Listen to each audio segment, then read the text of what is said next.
All right, guys, it's Coach Campbell. Go ahead for any questions you got for me. If you have a question for Coach Campbell, please use the raise hand button in your participant panel. And our first question will come from Randy Peterson, the Des Moines Register. Go ahead, Randy. Matt, what was the difference in halves in your estimation? Yeah, gosh, I don't even know. I just felt like, man, we were really close most of the game. And, I think I think the biggest thing is it's hard for us. You turn the ball over against a really good team like that. Man, it's hard to win, and I feel like, we just kind of had to settle in a little bit. And, that's kind of happened against that team now twice. And, once we settled in, I thought we found our rhythm pretty well. Was that nerves, do you think, at the beginning of the game, having not been this far? Nah, I don't think so. I think if you go back to the first time we played them, it was very similar. So I don't think that has much to do with it. Our next question comes from John Schaefer of WOI. Go ahead, John. Matt, how big was losing Ishu Young there the second play of the game?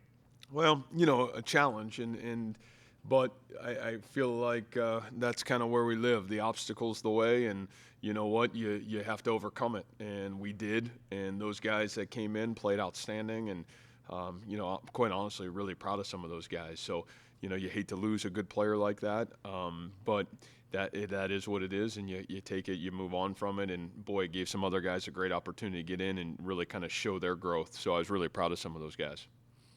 The confusion on that last play, was there any thought of calling a timeout there before the snap got off? No, I think we felt like we had a good play, and I think there was a little bit of pressure. Brock did a great job of kind of, giving us an opportunity to create, down the field. But no, I don't think there was. It wasn't so much the confusion as was the clock, the clock coming down. But we had everybody set where we needed them to have set. Our next question will be from Ben Visser of the Cedar Rapids Gazette. Go ahead, Ben.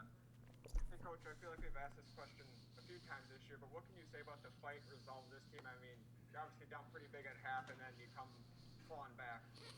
Well, I mean, really, all I asked our kids in this game is just be who you are. And so I guess the reality is we are who we are. And I think it's what makes this program really special. I think it's what makes this team really special. You hate it that you're a couple points short in this game, but boy, oh boy, you leave pretty damn proud that the culture, the character, and really the leadership that this program and this team has and the resolve it shows pretty much has showed up each and every day and each and every week from the start of the season to the end of the season. So I guess a mission accomplished. We were who we were. Speaking about you are who you are, I mean, I thought about this when I asked the question. Like I said, you talk about playing all four quarters, but you played all four quarters the entire season, if you know what I mean. Yep. You kept fighting the entire season more than just all four quarters. Well, I think, Ben, from our deal, and I've said this a lot in our program, is this is not a result-oriented football program. I think we're result-aware, outcome-aware, but I really believe that the investment of our leadership team, from our coaches to our players, is we are process and really culture-driven. And when you live like that, then you don't reside in the highs or the lows of what the scoreboard tells you or what, and I know I get it. It's your jobs to write articles and what the press tells you or what, mom and dad tell you. What you become is you become the best version of yourself you can be. And I think there's no question at the end of the day, this football team has become the best version of itself it can be. And that's really hard to do in our sport. It's really hard when you got 18 to 22-year-olds, really hard in a year like this. But boy, oh boy, I don't know if I could be prouder of what these young men have done and what they've accomplished. Gotcha. Thank you. Thank you. Our next question will be from Matt Bellinson of the Iowa State Daily. Go ahead, Matt. Coach, going on that last point, obviously, like you mentioned, they showed the fight there in the second half. Just how tough is it knowing that they probably left some plays out there in the first half so they wouldn't have to claw back in the second half there? Yeah, I don't know. To me, like I said, I don't know if that's tough for me. It's a football game, and it's four quarters, and you're playing, as we know, in a very talented, outstanding football program. And if you expect perfection, I think you're a fool. If you expect that you're going to play a game that's gonna have highs and lows, and your ability to weather the storm and continuing to fight, then I think then you have some realism to what this sport is and what football is. And I think for me, I've got great realism that what I just witnessed was the character and the heart and really the soul of Iowa State football today. How would you evaluate Brock's performance today? Man, I mean, I still think Brock was really good. It's like I've said, and since he took over 2.5 years ago, like that guy gave us a chance. And I know there's times that the ball got turned over, but there's pressure, and he's got this unbelievable escapability. And to be honest with you, we're nowhere close in that football game if Brock Purdy's not our quarterback, and obviously we're not even sniffing this football game if Brock Purdy's not our quarterback. Thank you. Our next question will be from Travis Hines in the Ames Tribune. Go ahead, Travis.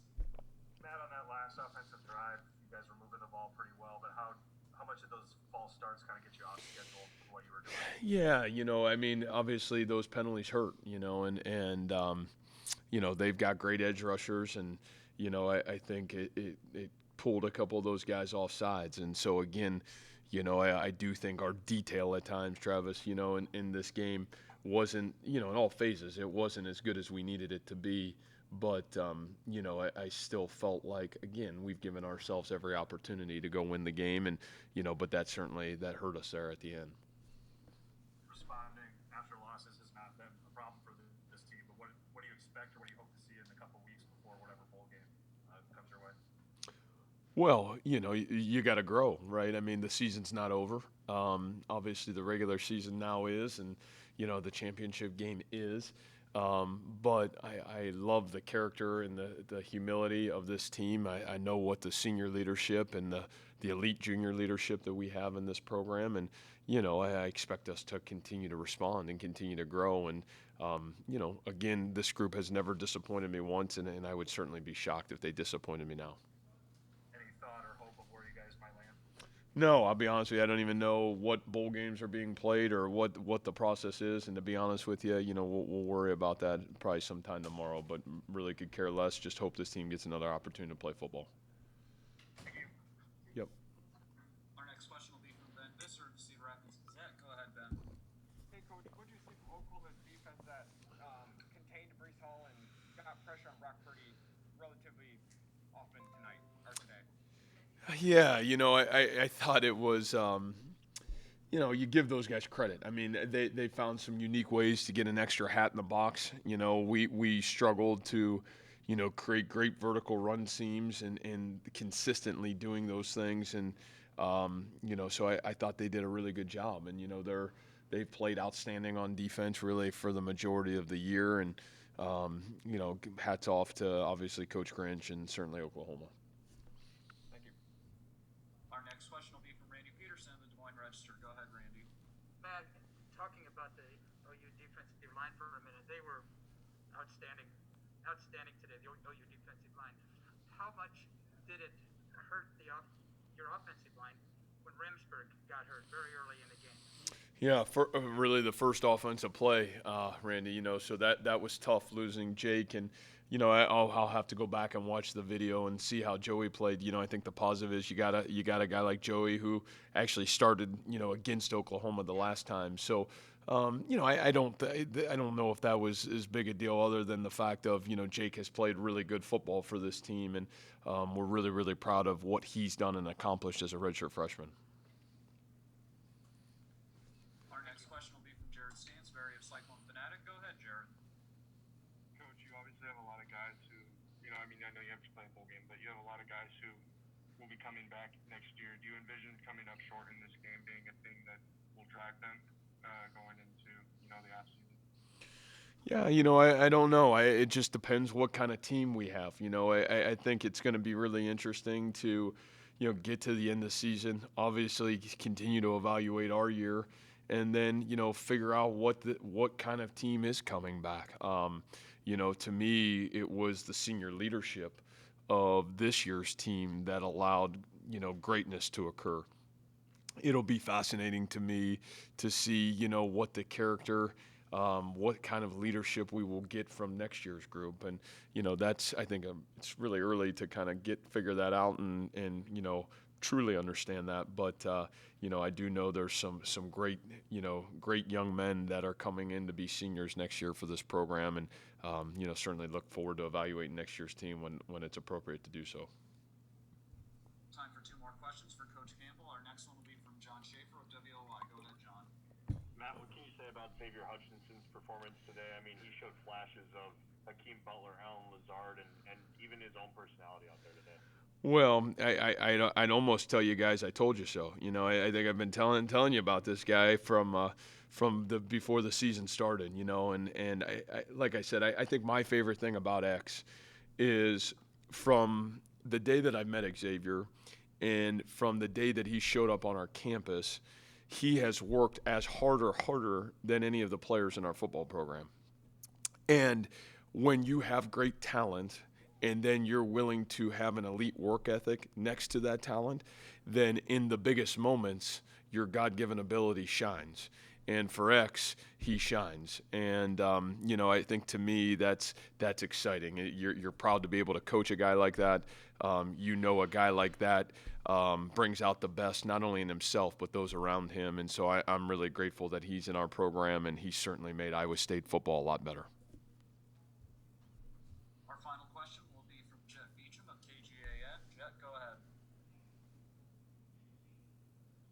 Jet, there you go. Oh, okay, cool.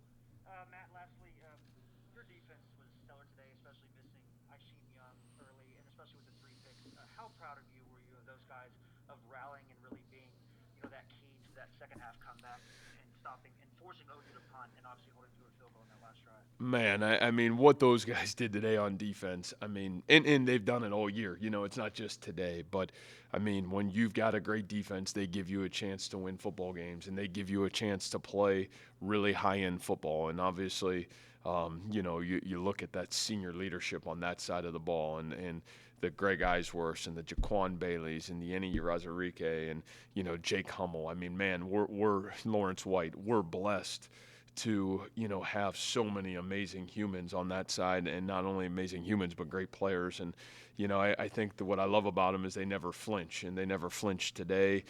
They haven't flinched all year, and they've given us an incredible opportunity to have great success and do the things that this team and this program has done this year. So I can't sing their praises high enough, because what they've done is they've established excellence within our program. All right, guys. Thanks so much.